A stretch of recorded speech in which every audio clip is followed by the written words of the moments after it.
They're trying to get you to do your job. But the second reason is because they think that maybe it's their comps in their head, their comps are overpriced more than what their house is actually worth. But they just don't want to be argumentative or confrontational. It's a lot of psychology involved. So it's really you have to be really careful how you frame that question. So the secondary way of asking that, well, they might say, well, I can't think of any. You might well say, so Mr. Seller, there weren't any houses that you saw sell recently, 6 to 12 months. Maybe you went through an open house, maybe went through on a holiday party, anything like that might help me out so that I can make sure that we really focus on putting the best value on this property. And then you're going to get the truth, or you're going to get starting to have them share with you what houses they think are similar to theirs. And of course, write their answers down, because now they're in essence telling you what they think their house is worth. And that is incredibly important. Mm-hmm. So again, you might find in this market, and this is true with for sale by owners and expireds, you might find that they think their house is actually worth less than what the market is. That's the reason we want you guys calling you old expireds, because expireds that didn't sell last year or even the year before because of price are probably, based on their previous listing price, priced perfectly or even underpriced for this market. But that's a side benefit for those of you who are smart enough to be chasing expireds. Yes, and I will never forget a conversation you had with Ben Salem the other day, where you were talking about, like, how are your calls going? How's your prospecting going? Yeah. And it was so funny because he's like, well, here's how it goes. Call my seller. Oh, no, he texts them. Or he even texts them. Yeah, that's what he said. Here's what I can probably get you for your house. I mean, and they don't know. To your point, right. A lot of the times they either haven't thought about it for a while, or they have no idea what the market's been doing. Not everybody watches things like all of us do, right? Yeah.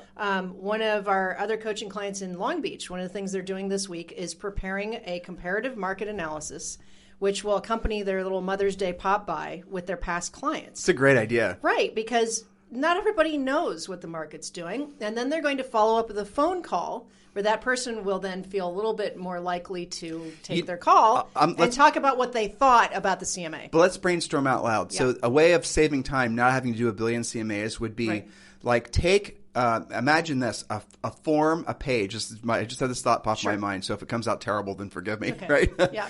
And so write down at the top, the first question is what did you pay for your house? Mm-hmm. And then put, then the next question might be, was it 1 year ago? Multiply by this. Was it 2 years ago? Multiply by this. Was it 3 years? That out, do you understand what I'm saying? Yeah, yeah. And then you could figure out, and then put an asterisk at the bottom and say these are averages. So if you if you paid, $500,000 for your house 5 years ago, mm-hmm. and then it said, did you buy your house 5 years ago? Multiply by whatever the average percent of increase has been, mm-hmm. over the last 5 years, and that'll get a lot of people talking and thinking. Absolutely, you get it? Will. And it's a good way to both lay a little bit of analytics and facts on it, but also not have to do 9 million CMAs. And here's the other thing is when she's going door to door, she then can actually help them do the math on the form while she's standing in front of them. It's like a fill in the blank kind of thing. Yeah, Exactly. that's great. Give them the form. Give them the form and have them fill it out themselves while she's standing there, because she doesn't have a calculator. It's perfect. And then they're doing the math and they're saying, bought it 3 years ago, multiply times 1.2 or whatever the hell the number is. Yeah. And then they'll write down the number in the form and go, did you know your house is worth that much?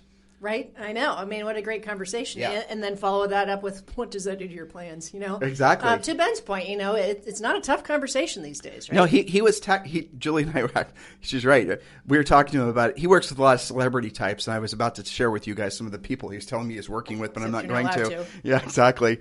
But he was telling me what he was doing to find listings for them, some of these celebrity types.